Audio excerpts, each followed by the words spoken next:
Hello and welcome to another episode of the FemiNinja Project, and thank you so much for tuning in. As always, I have another fascinating and fantastic guest with me today. Her name is Dr. Kelly Bohnhoff. She is a registered nurse and trauma therapist who has spent 35 years serving severely traumatized children, teens, couples, and adults. After experiencing childhood adversity and trafficking herself, she devoted her life to understanding how families could heal trauma, unlock their hidden power, and remember what is sacred. She is also the author of the book titled What's Going On with My Family? A Roadmap to Healing Trauma, Unlocking Your Hidden Power, and Remembering What is Sacred. Kelly, my goodness, your book is amazing, and I'm still blown away by it. And I'm so excited to have you here. So welcome to the show. Thank you so much, Cheryl. It's just a joy to be here and to spend time with you and your listeners. Well, you sure have a lot to share with us today. I mean, my goodness, what a story. Well, as all of us do, we have these beautiful storylines and Mm-hmm. timelines and world lines that we parachute into. And so my story is just unique to the journey that, from a spiritual perspective, I chose to learn through as I was Oh. here. Now, of course, when we parachute in, we don't remember any of that. And so Mm-hmm. that's where we have this opportunity to paint this beautiful canvas in a way that will help us hopefully remember who we truly are and who our families truly are. And Mm-hmm. so the beginning of my story, when my family parachuted in to South Texas, so two parents at the age of 19, very young. I was the oldest of four and had three siblings. And at the time that my earliest memory was the world is a dangerous place. I remember thinking that very clearly. And at that time, I didn't realize that I was energetically still tapped in to the energy of our kind of common or collective consciousness at that time, and Mm-hmm. also the beliefs and the energy of my parents. And so, we all kind of come from the biology and the energetic imprints of our Mm-hmm. mother and father first. Mm-hmm. And so the very first kind of imprint or impression I had was the world is a dangerous place. And from there, as a very, very little girl, I remember thinking this through, and I thought, oh, well, I've got three important jobs then. The first was to keep my mom healthy, the Mm-hmm. second was to keep my father happy, and the third was to keep my siblings safe. And so, Mm-hmm. from that perspective, the very first thing that children who have chosen before the lifetime began this kind of adversity, the very first thing we have to do is survive. And we have to do this self abandonment, which is difficult for us to not only remember, but later on, as we get into teenage years and to adult years, and then begin creating our own families, we land in this echo, what I call an echo or momentum of adversity or heavy energy. And we Mm-hmm. talk about our families through the lens of psychology. I discovered in this way, we call ourselves toxic. We call ourselves dysfunctional. We Mm-hmm. call ourselves crazy. We call ourselves maddening, and that we're messy. And from the human perspective, we are absolutely those things. And yet, at our core, who we truly are is actually not broken, but becoming the greatest expression of love we have ever known. And so, what I learned as I kind of came through my own messy hero's journey, as it was, and I'm still Mm-hmm. on the journey, was that even through those particular aspects and moments of my childhood where I felt extremely overwhelmed and isolated and broken, there was a part of me that was there the whole time, kind of guiding me to survive. And it wasn't until much, much later in this particular expression of life, at the age of 57, after holding as a wounded healer so much energy of adversity for severely traumatized children and families and adults, that I hit that wall, as many of us do as healers. And so the compassion fatigue and the burnout hit right at the point of the pandemic pause, Oh, which is the pause being the possibility of aligning to universal source energy. And so I got what I affectionately refer to now as a cosmic timeout in order to answer one question. I wonder, is this all there is to life? Because it had been a painful and anguishing and long journey. And I hadn't remembered yet who I truly was and what I was hoping to accomplish in this lifetime. So that is kind of the opening part of the story for me, related to how I landed, and then some of the experiences I had, which led to the stepping stones, which led me to the awakening, which led me to the book. And now what I help families do is transform fear into freedom. And I would never have been able to do that without every moment that came before. Mhm. So were you doing the trauma therapy with clients prior to this awakening, or what I lovingly refer to in my life as mental head smacking moments? So you had already been a therapist and working. Okay.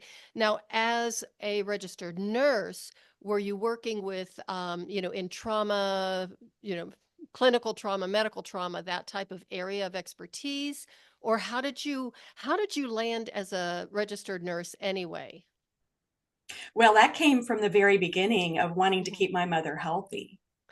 Ah, I actually wanted to be a medical doctor, mhm. but when I was 15, I ended up getting a scholarship to study music. So I'm actually a vocalist. So I love to sing. And so I studied music to help me pay my way through college. And when I didn't get into medical school, I thought, well, what can I do? And so I applied to nursing school. And so that is how I ended up in nursing school. Now, of course, I loved nursing and I still do. I'm still a registered nurse. And where I ended up going immediately from my graduation was in the burn intensive care unit. And that type of space, I realized that the spirit of my particular soul wanted to be in the heaviest, darkest spaces of pain. And boy, that burn unit really, with children and adults being burned, talk about pain, talk about holding sacred space for pain. Now, at the time, I didn't realize that as an empath, I was pulling the energy into my own body to help transmute that anguish, that physical, emotional anguish that people were in, the mental anguish. And these were children who were burned 70% of their body. I mean, we were talking severe trauma. And so I entered nursing in that particular realm. And because I didn't know that I was an empath, and I didn't know that I was pulling the energy into my body to try and transmute that, whether it was the mental anguish of the parents for the child or the child themselves, that was really the beginning of the journey. And I fell in love with being with people where they were. So I ended up studying community health nursing and a master's degree, because I liked being under the bridges. I liked being in the prisons. I liked being in the homes. I liked being in the foster cares. I enjoyed being where the person actually was in their environment, because I understood that I had 45 minutes or 50 minutes or an hour with a family, and then I would be leaving to go to the next family, but they would still be in their environment. Mhm. I think one of the most difficult parts of the registered nurse and then coming into the becoming a trauma therapist, I finished my PhD, but went back for a second master's many, many years later in trauma therapy, because my brother, my only brother, passed as was planned, but we as a family didn't remember it was planned. He planned to die young at age 40, after my sister handed him a fentanyl patch. So the fentanyl patch was to help with pain that he was Right. feeling in his body. He fell asleep that night, and did not wake up. And so, again, these very interesting turns and twists in my own family related to heavy anguish, heavy grief. That was quite a plot twist. And once my brother Tom transitioned to his next sacred adventure, I was still not awake. And what happened in that moment was grief, which I believe is the great awakener. It imploded our family. In other words, due to the circumstances of what happened, you can imagine that everyone fractured into a million pieces. So it didn't bring our family into unity or harmony. It brought us into disharmony and more trauma. And when Tom was a little boy, I remember him saying to all of us, and he said it throughout his life, I'm going to die by the time I'm 40. And I kept saying, stop saying that. Why are you saying that? And it was just his soul trying to help us know that, hey, this actually is probably going to be happening as a possibility, because the 6 of you, our family as a unit, had signed up to heal several themes, several karmic patterns. And one of them had to do with judgment. And so the theme of judgment. And so we really made our way through that one, not in a very messy way. And we are still putting ourselves together, still having conversations about how we could have seen each other as the sacred beings we are, worthy of unconditional love. In our humanness, though, our snorkels were still underwater. We were still living in the amnesia. So all of those important points of time in our family's history were very important for each of us as individuals in our spiritual journey. And so the reason why the nursing and the therapist came into fruition in this particular lifetime was because I wanted to deeply understand from a mental, psychological, physical level what this was about, so that later on, once I awakened, I had no idea there was spirituality. I'm a scientist by training. I really believe that all of this was complete woo-woo. If I can't see it, then I don't believe it. But actually, it's when I believe it is when I see it. And so that awakening was very important. And so once I had all the education and I had the lived experience of more than 35 years, with all these beautiful souls, including my own family, now I could add mind, body, and now spirit into the mix. And that is the journey I've been on since March the 20th of 21. That's when I had the first out-of-body vision dream that blew apart what I believed was the life I was living. There was so much more going on. And so what I share with families and people now is I say, your family isn't who you think they are, and neither are you. And they'll say, well, what do you mean? And we have these beautiful ideas and thoughts about, wouldn't it be so much more joyful to live in freedom and to know that fear is something that you can befriend. Actually, it's an unusual circumstance, the way that we transmute fear, but it's one that you can actually bring through and transmute into the light, and then live in that freedom. I know because I live there now, and I know how to transmute and then navigate through that. And now that I know, I would love for families to know. So it's for the entire family, because healing one person within a family is very important.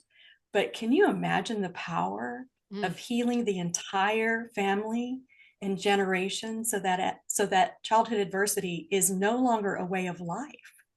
And that is the mission, so that we live in a world where childhood adversity no longer echoes at all. So that is where I have been and am in so far, is that part of the journey.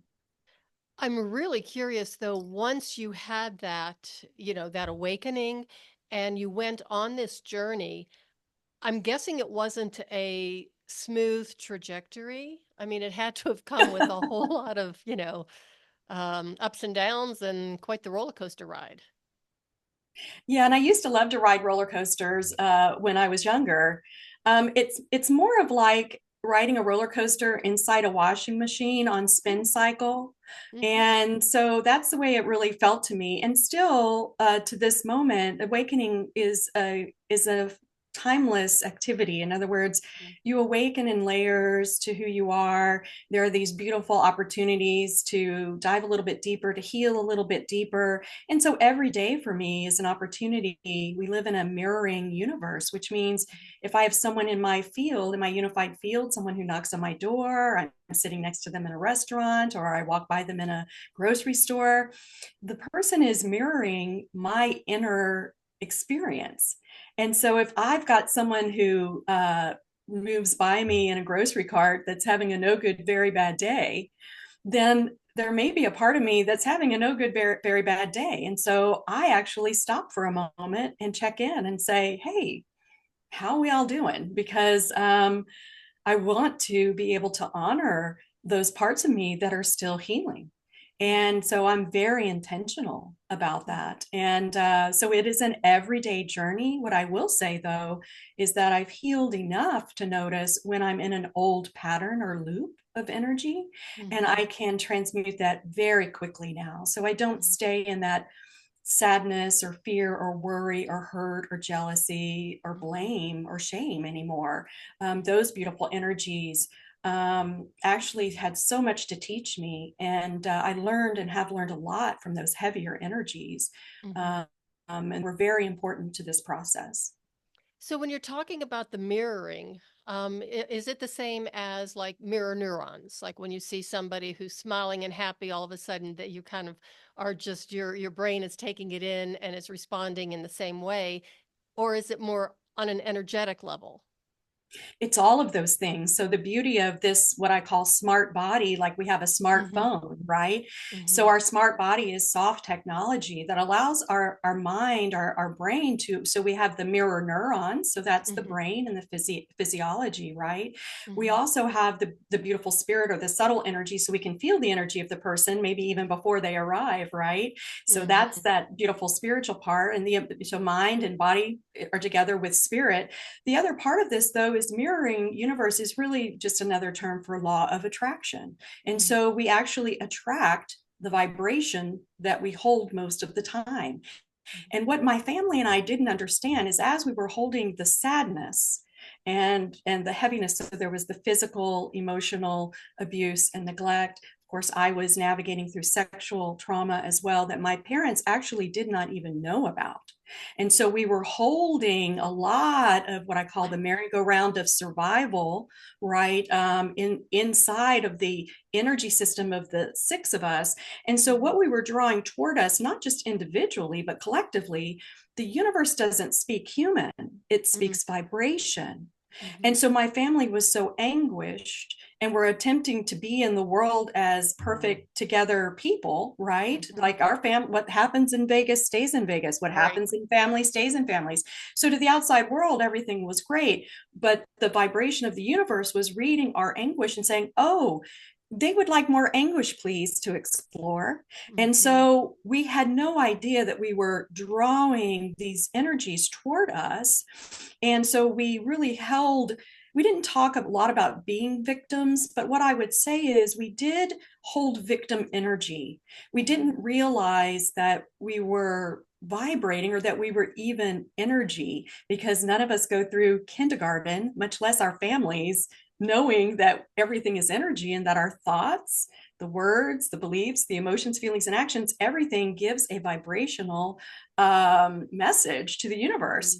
So this is one of the most important things that I want traumatized families to understand. There's been a lot of misinformation, miscommunication, and disorientation about who we truly are.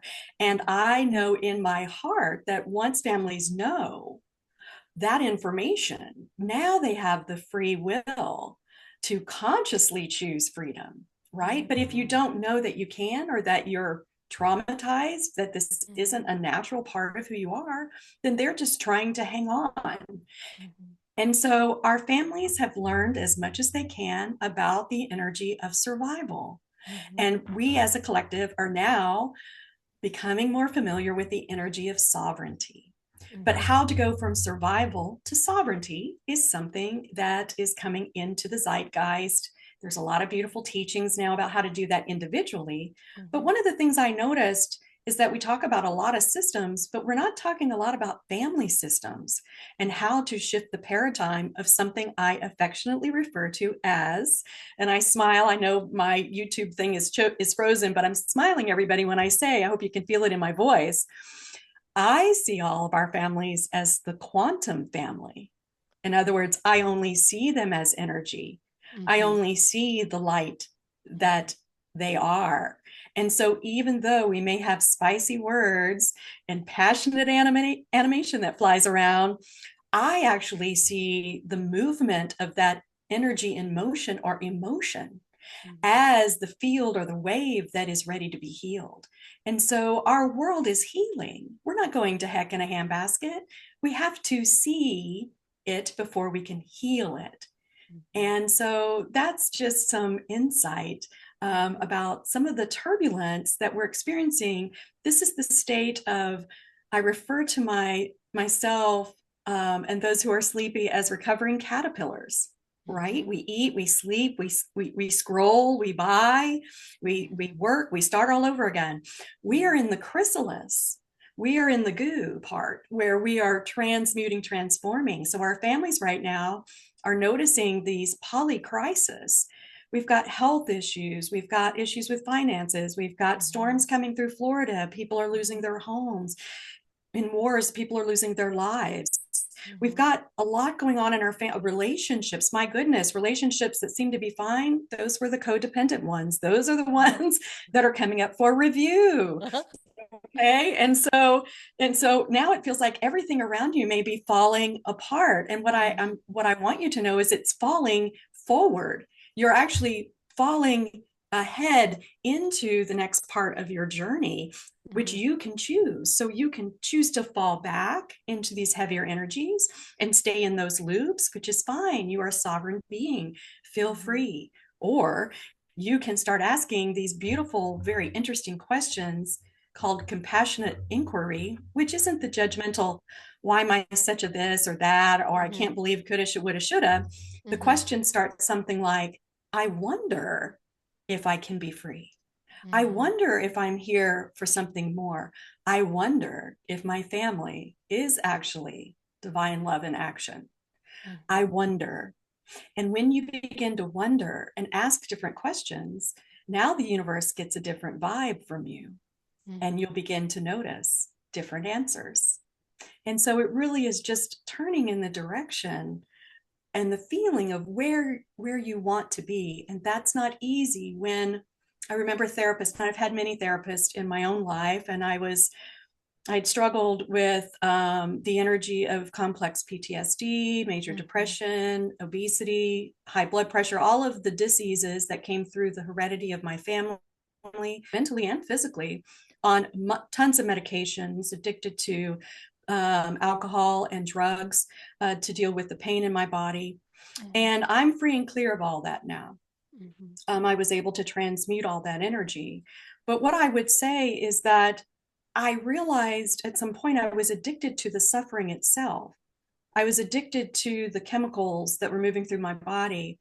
And I was so afraid, the fear itself, which is familiar energy aligned with resistance to remembering my sacred nature. At the baseline, there were three things I believe children learn to believe about themselves, which is, I am unworthy, I'm unlovable, and I am not enough. And those beliefs themselves are very heavy in their energy. And when we draw that toward us, you can bet your belief that your health, your wealth or finances, wealth is actually well-being, not just money. And then relationships to yourself, your family, humanity, and the natural world will begin to look as if you are unworthy, unlovable, and not enough. And to move through and shift those vibrations aren't easy, which is why I call the souls on the earth right now, every single one of us, the Navy SEALs of the universe, because you would not be here on the earth, boots on the ground, if you were not the strongest, bravest, most brilliant and beautiful beings to Mm-hmm. hold all of this energy that we are trying to transform for ourselves, our ancestors, and the collective of humanity. Mm-hmm. And so I want families to see themselves as the brave, beautiful, brilliant souls that they are, and their beautiful bodies and minds are here to assist as they kind of tap in to their true nature to navigate and heal this energy forever. We are the bridging generations, those of us who are a little bit older, and the children coming in, you see, they don't have the same energy set points. Their DNA is different. And they, right now, and the children that I meet, especially the young ones coming in, they don't believe any of the BS or belief system anymore. They know who they are, they will hold their space. And it's their parents that I spend time with saying, you have a child that is sovereign, and they will not acquiesce to your authority if your authority is anything other than unconditional love. Mm-hmm. They will not acquiesce. They will stand there and they will say, no. Mm-hmm. I am a being, I matter. And so we're going to need to figure it out. And so yeah, in the my children generation, are very different. that would not have been accepted. Well, in the family unit. There would not, in my family unit, at that time in the 1960s and 70s, you would know that pain was coming. In other words, it would just be asking for the next part of that to happen. So we have transformed and transitioned very quickly, I would say. And if it feels to your listeners that things are moving quickly, that there's an acceleration to time, that everything seems to be kind of imploding. We've got a lot going on in the United States related to our politics, that there's a polarized anger, families are splitting about this, that, or the other, or angry about this, that, or the other, that are really dividing us. I would say to be gentle with yourself, have compassion for yourself and your family members, because we are truly healing eons and eons of energy that just doesn't support us anymore. And that is truly what is happening. So, and I want to ask then, about family trauma, ancestral, trauma or whatever, that generational trauma or whatever, because I just have to ask this question. Do you think that every family really has trauma? I mean, because, I look around, I mean, I had a pretty good childhood and, how I was raised and stuff with my sisters. I've got 4 sisters. But when I look back at, my father had a near-death experience when he was 2 years old. It was a very traumatic event, of course, and ended up going back to Czechoslovakia. They had been living in Western Pennsylvania for about a year. So there was a lot there to unpack in that story. But then with my mom's side of the family too, her mother had an awful lot of trauma when she was living in Eastern Europe. And then once she came to the United States, met my grandfather, I mean, a lot of that came along with her. And I know how it impacted my mother. Of course, I didn't know all of this until I was an adult. But anyway, it's just, I think that life is pretty difficult, and just the lived experience of going through, life has a lot of trauma involved in it.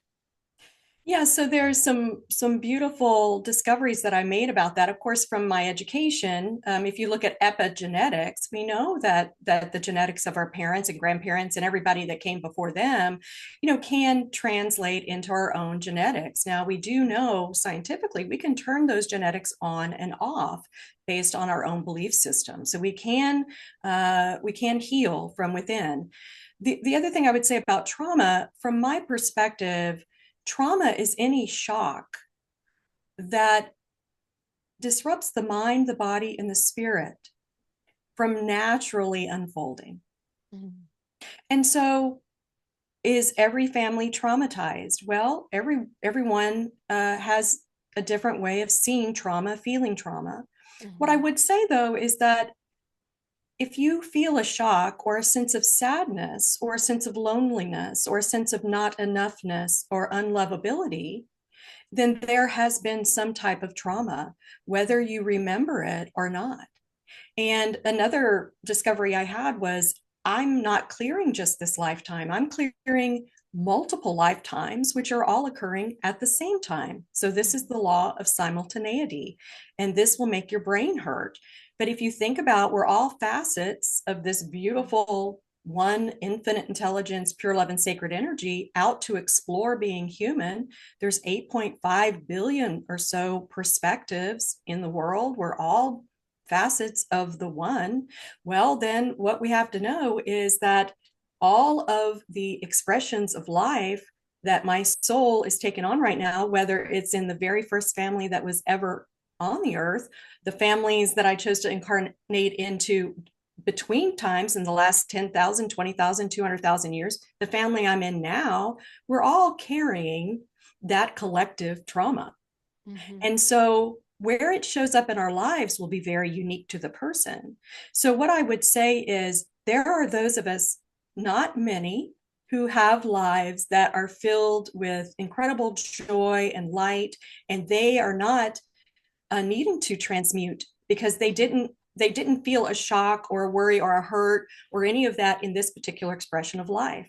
But what I will tell you is that they are still an important thread, note in the symphony, and puzzle piece in the mystery of life, because they're holding light for those of us who are carrying, who are wanting to transmute this heavier energy. So I'm thankful for the kaleidoscope of souls that are on the earth at this time. What I would say is the majority, which is what we see in our world right now, right? All of the chaos, all the confusion, all of the hurt, all the anger, all the rage, all the anguish. This is the transmutation of the heavier energy from the beginning. If there is a beginning, which I don't believe there is, but humanity has been making choices in fear for so long that we're trying now to make and balance the choice now in freedom. And so we are balancing, I'm a Libra, so we're balancing fear and freedom all at once.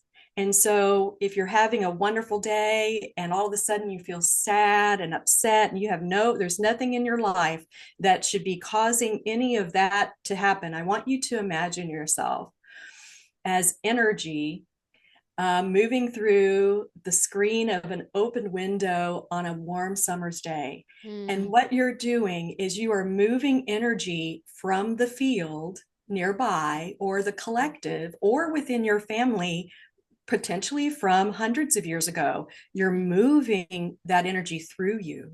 And so you do a wonderful service allowing your energy to move, not to repress it or suppress it. And that is one of the key themes that humanity is learning right now, is to honor the energy in motion that comes through. And you don't necessarily know where it's coming from, but you do know it truly wants to be free. And so that is what many of us are doing. It's so much information. When you first began this journey, I mean, was it intimidating? Did it scare you just a little bit, or was it just, aha, I'm unlocking this key. I'm unlocking the secret to healing myself? Yeah, so there are many keys along the way and many secrets to my own journey. So I had to, the very first reunion, if you will, family reunion I needed to take was the one towards self. So know thyself. And it's taken years to uncover through the gene keys, the human design, the psychology. I've had many beautiful healers placed in my path to help me, shaman, help me with soul loss, quantum healing, hypnosis technique, Akashic record readings, Reiki, acupuncture. I had nearly died. I had not understand that I had torn the aura of my energy system because I was not nurturing my body.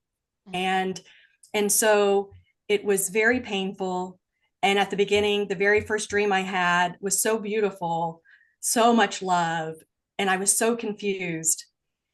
And so it took me some time to integrate what is this reality versus the reality I have been in this anguish. And so it has come in layers over time. And so I still every day utter the words, no way. Like I'm still, I'm still finding things that come to me synchronistically, beautiful messages, and I'll be like, no way. And so that's this beautiful part about returning to innocence, returning to childlike wonder, returning to joy. And so now, whether we talk about the new earth isn't really a place. It's a vibrational frequency of incredible freedom and joy. And so now that I have found it, although it's so messy, Cheryl, I cannot tell you how messy this process was, because every time it felt like I had learned something to integrate it, something else would come up to heal. And so I was constantly in this ebb and flow of anguish and abundance, anguish and abundance. And I remember a therapist saying, Kelly, what does it feel like to you to be loved? What does love mean to you? And I said, how in the bleep would I know what love feels like? I don't feel my body. I try to stay out of my mind. So, I've got every coping mechanism known to man to try to keep me together on this earth.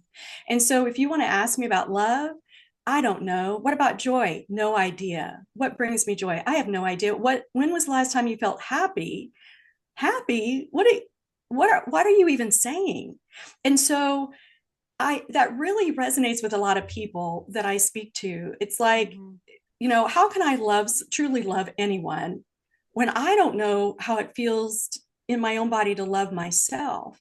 And so the very, very, very first thing I had to do was to know thyself, love thyself. And I call that self-honoring, self-love, self-compassion, self-forgiveness, self-trust, still working on that one, and self-care. And so now, instead of a life of neglect, I neglected myself, I live a life of nurturing. So moving that dial from neglect to nurturing across all subjects, whether it's health, finances, relationships, to my husband, to my children, grandchildren, to people, and then to the natural world. Because remember, the premise of my life when I landed was the world is a dangerous place. And so I had no trust in life itself. The very first relationship that needed to be healed was my relationship to life itself. And so the natural world has been very important to me as I have Mother Earth, as I have restored my connection and love for life itself as life itself. And so I just share this with your listeners so that I want them to know that I understand when the world says, well, this is what love looks like or feels like. Go inside and find out for yourself. Get back in touch with your body. I'd completely dissociated from my physical body. And so it takes some time and some nurturing and some discipline. I lost family members in the sense that they were not willing to hear or understand me at this vibrational level. And so they're vibrating at a different level. And so friends, family, they danced their way into their own timeline and journey. And so there was grief. And I learned that they are sovereign beings. They're fine. They're going to be fine. They've got their sacred posse. I'm not here to fix, change, or save anyone. And I'm here to stay in my own lane. Oh, I love that.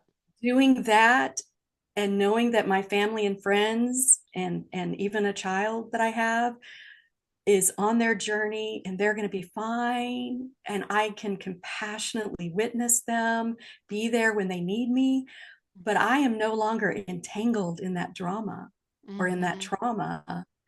And that kind of freedom is what I really would love for your listeners to feel in my voice and my being, to know that you are already free. You're just remembering who you truly are, which is worthy of unconditional love, devotion, and reverence.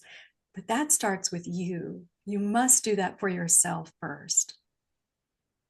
I want to talk about that just a little bit more. I mean, you gave us some great information, but I think that one of the most difficult things to do, especially for women, is self-love. And the way I was raised, we were always taught to look after other people. They came first, taking care of other people. That's how I ended up in healthcare. Because to put yourself first or to love yourself would be narcissistic. It would be selfish. It would be, it would be bad. You couldn't do that. And it got to the point where my self-loathing was just so intense that, I felt, why would I love myself if nobody else could, even stand me? It was just, it was very weird. I mean, and that kind of came to a head, and I think goodness, healed from that at the age of 50. There's something magical about 50. But I No think there's a doubt. lot of people who are listening to this might have that same experience of how could I love myself? Because that would be considered, selfish, self-centered, narcissistic, other people come first. How do you get by that or through that? Yeah, so there's three steps here that I noticed in my own journey that helped me to navigate this with more ease. The first was it's a natural evolutionary process to break down, Mm-hmm. to break through, and then to break free. So understand that just breaking down means that I break down the idea or the beliefs that I inherited that were not mine. Mm-hmm. So let's think about that for a second. The very first thing I had to do to understand myself was I wrote down every belief I had about every subject. Mm-hmm. And I looked at them and I said, whose belief is that? Oh, well, but it's my mom or my grandmother or the world or my teacher or my community, my church. Mm-hmm. Well, wait a minute. Do I believe that? Mm-hmm. No. Well, what do I believe? And so I reconstructed my own BS, my own belief system around what does not naturally represent me. In other words, anything that feels heavy is not your natural state of being. So the idea that I grew up with, which was similar to yours, with everything in energy, everything is energy. So the energy of self-sacrifice is what you're talking about. And Mm-hmm. many healers have that, and many firstborn children have that, and many women have that. I want you to know those are inherited beliefs that are very heavy that we Mm-hmm. came to heal. We came to slow the momentum, to notice that we're believing those energies, those beliefs that are no longer helping anyone. Certainly, I did do the energy of self-sacrifice with my own two children who were in their 30s. So guess what my daughter picked up, right? Mm-hmm. Right. So it's the energy that we're healing, the energy of self-sacrifice. So what we've all known that is when we sacrifice to the point now that we've hit the wall, we're down for a while, we get pneumonia, we have a thing, we recover, and then we go straight back to the old pattern. Why? Mm-hmm. Because we do not feel worthy of a pattern, or we're not even familiar with an idea that we could be free or healthy or happy, or even, but what if I'm on my own? What if everyone around me leaves? What if there isn't a soul left and I'm the one standing here? Well, maybe this pattern isn't too bad. Because, see, one of the things that we talk ourselves out of, we're connected beings by nature. We are interconnected as one sacred family. So the thought of being disconnected, the self-loathing, the self-hatred is a protective mechanism. As my own mom, I believe that we pick up on these energies at the point of conception. Mm-hmm. So at the point of conception, my mom wasn't thrilled about having children. I picked that up.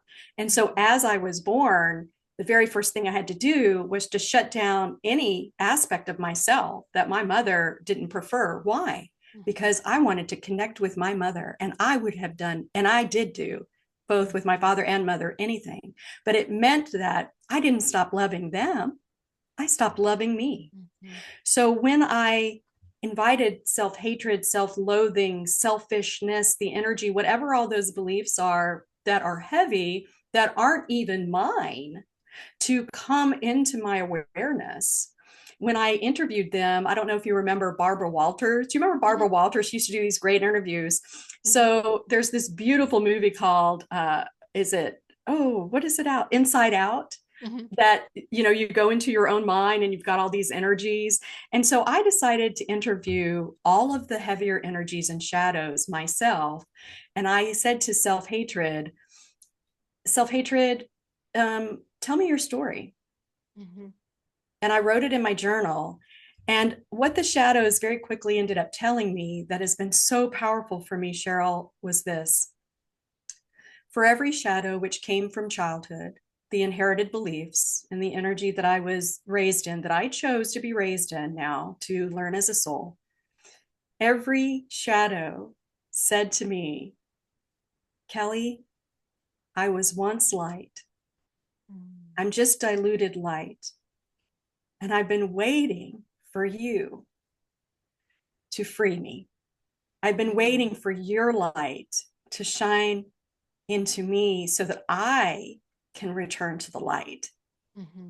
And when my own energy that was heavy, so that could be self-hatred, self-neglect, self-sabotage, any of those heavier energies, they're just waiting on our sacred nature to put our arms around them and say, well done, because you kept me alive. And I couldn't be here if, excuse me, you had not been present as a guide, as a teacher. And so it's when we turn to face our beautiful shadows that came from very particular circumstances and places and times and lifetimes and ancestral and collective, what we're doing is we're freeing those shadows. And as we do, we free ourselves, we free our family, we free humanity, and we free the natural world. Now, if you're not excited about being a part and being a warrior of transmuting that, I would say, please look me up, and I'd love to cheerlead you and let you know that anything you can imagine, anything that you want to experience is available to you. Do not believe the inherited beliefs and the old energy and the systems that were. Beloved, that part of our journey is over. We are building the world we wish to live in, where childhood adversity is no longer a way of life for anyone. Boy, the world sure does need that right now. Yeah. And we are who we have been looking for. We just have to devote our time, move out of the distractions. All the systems around us want to keep us distracted, want to keep us disoriented. And so we either put our focus and attention into that, and that's fine. That is an important path. And or you can turn in a new direction and just know that direction does exist. Your freedom is waiting for you.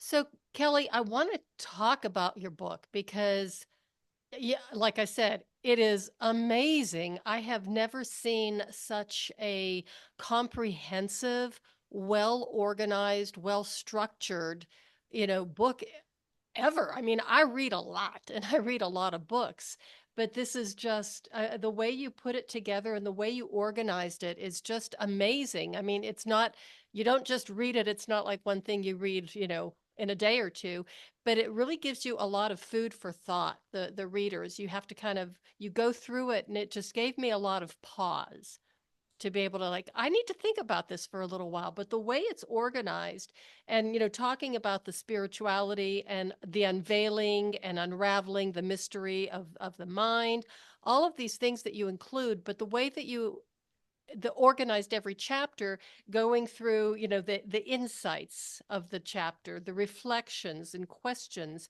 And there's a segment called Look to the Stars, and there was recommended reading at the end of every chapter. I mean, it's absolutely brilliant. I appreciate that. And that is a channeled transmission, if you will. It did come through me and everything I have been through. As I reflect and read that book now, there are parts of that I'm like, wow, myself, particularly the poem. And then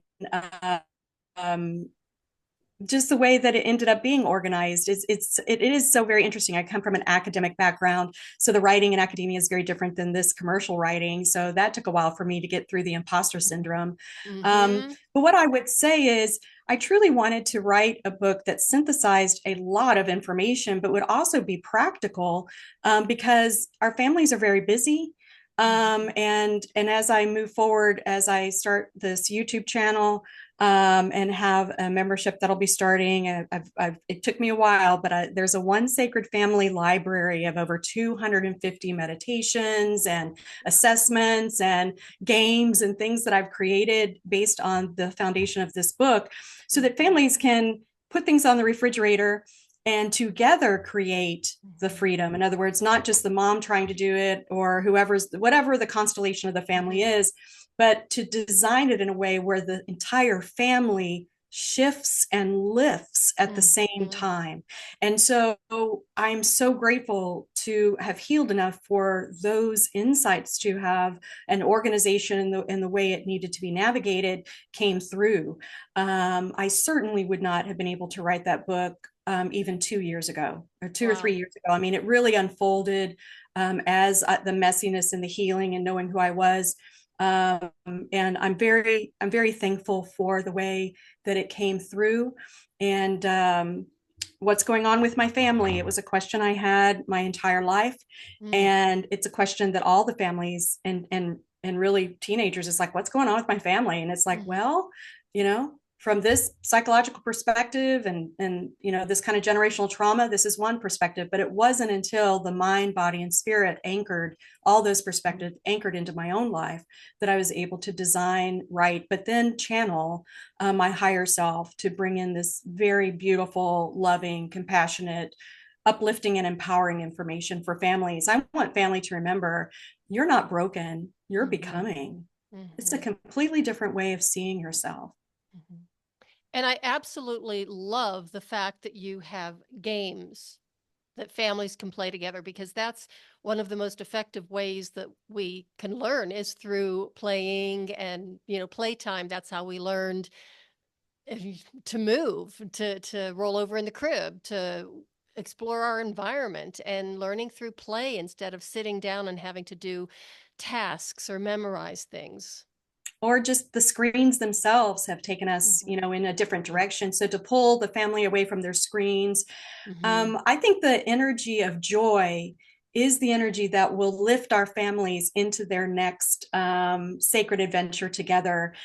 We are in this bridging time where we've got one foot in the third dimensional, one in the fifth dimensional. And so how do families navigate that with so much chaos, so much confusion, so much pain? Really, we've got a lot of families holding onto their anguish and their pain. They're not sure what it is. They're just trying to distract their way through, hopefully make it to their next breath.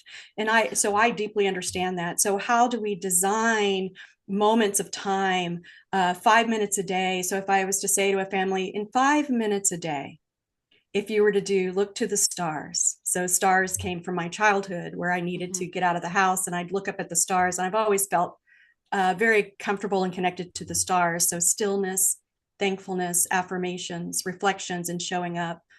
There is a 30-day self-care activity that I created for families that'll be coming out soon that they can put on their fridge.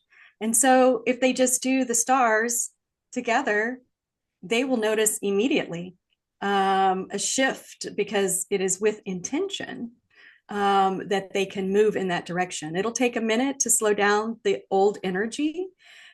And yet, with intention, families can and will. And there's been no better time to do that, because the solar flares and the Schumann resonance and all of the galactic and celestial family that we have around us are able to help lift our vibration. So this is an easier time to be able to move that heavier energy than in any other time in human history. And so that's why it's feeling so accelerated and so heavy. It's because we're lifting, shifting, and transmuting this energy. And it's our families that signed up. And so that means we're just a bunch of badasses out here making sure that this gets done. And for those families that choose not to, I want to let everyone know that is also a sacred choice. and that a reunion will be at some point, but to not to worry about those who choose to hold the contrast, to hold the heavier energy, because we can't know what their sacred contract or blueprint is. They may really want to explore that. And so we've had that opportunity, and we must allow and not interfere with our family's sovereignty. And so that would be the other discovery that I made, which was I wanted to hold on to my family members so tightly, make sure they came with me where I was going. And I realized that was interfering with their own sacred, sovereign free will. And I hadn't realized that. And so I was actually slowing down their progress by wanting them to think the way I do, or to be in the same space, or to understand any words that I was saying. And when I let that go, and when I trusted the universe had a plan for them and they have a plan for themselves, wow, man, now I can go to the reunions and the Thanksgiving and the Christmases and see my family as the beautiful sacred beings they are. Beautiful. This is such, it has been a fascinating conversation. I mean, this is just amazing information. So, Kelly, where can listeners find you? How can they get a hold of you? The very easiest way is to go to one sacred family, all one word, .com. And when you go there, you will see the Facebook and the Instagram links. You will see my phone number. You will see every way you can imagine to reach me. And just know that in the very, very near future, I've been inspired to start a YouTube channel, to do a monthly Q&A for families, and to do monthly meditations for families around the world, to bring us into those spaces together as we lift as one sacred family. Is the YouTube channel up yet, or is this a work in progress? It is a work in progress, and will be on the, if you go to the website, you'll be able to get to the link, but it's definitely within the next 30 days. So we're in October 22nd. So just keep your eyes posted. If you want to join my Facebook or Instagram, I'll keep you posted there, but it's close and coming, and it's taken about a year to get ready, but I'm excited to bring this message into the world, and to see where families all over the world, what they need, what they're hoping for, and to be there just as a guide, as a cheerleader, as we live together in this beautiful world that we're creating. Well, congratulations on the YouTube channel. Congratulations on the book. It is fabulous. And thank you for everything that you're doing to help people live a better life and heal their past traumas and find their joy. Well, it's an honor and a joy to be alive right here, right now, and to meet you, Cheryl, and just to create a sacred space for your listeners to know that they're not alone, and that they are becoming the greatest expression of love they've ever known. That's beautiful. Thank you for being on the show today, Kelly, and thank you so much for your time and your incredible words of wisdom. I absolutely loved this. Thank you. And everybody, thank you so much for listening. Please share this episode with everybody you know. It is, as you know, full of wonderful information. We all can use a little bit more of a shift in our energy, some higher vibrations, and to embrace the energy of joy. And that is the way of the FemiNinja.